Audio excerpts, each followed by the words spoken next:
Hallo, ek is Eddie Goldberg en jy is aangeskakel by AgriScoops, die middelpunt tussen die boer en die verbruiker. Ons gesels vandag oor laatroes op tomaties. Ons gesels vandag met die bemarkings- en ontwikkelingsbestuurder vir Rovensa Next in Sub-Sahara Afrika, Stefan Maree.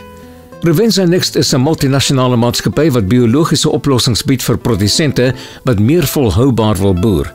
Stefan, kan jy vir ons meer vertel van laatroes op tomaties? Laatroes, wat deur die patogeen Phytophthora infestans veroorsaak word, is 'n ernstige siekte wat tomaties reg oor die wêreld affekteer. Laatroes word gekenmerk deur die vorm van klein, donker letsels op blare, stingels en vrugte, wat mettertyd wateragtig en geel word, totdat die weefsel afsterf.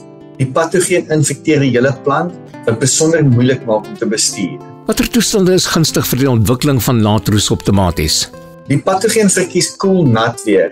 Wolke beskerm die patogeen se spore, wat amper gesien kan word as die sade van die patogeen en waarmee die patogeen voortplant, teen ultraviolet lig, en nat toestand laat die spore toe om te ontkiem op plantoppervlaktes.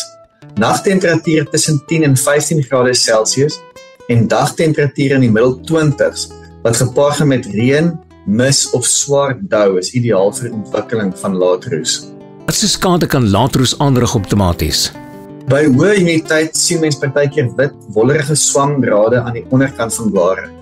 Bietjie later is donker kolle sigbaar aan die beide kante van die blare.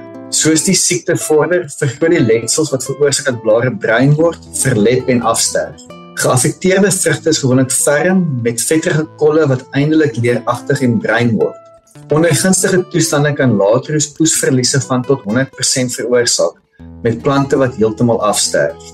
Wat kan boere doen om hul tomaties teen hierdie siekte te beskerm? Volgende kan ons gesels oor Rovensa Next se swamdoder, Orocop Duo. En dit is die bemarkings- en ontwikkelingsbestuurder vir Rovensa Next in Sub-Sahara Afrika, Stefan Maree.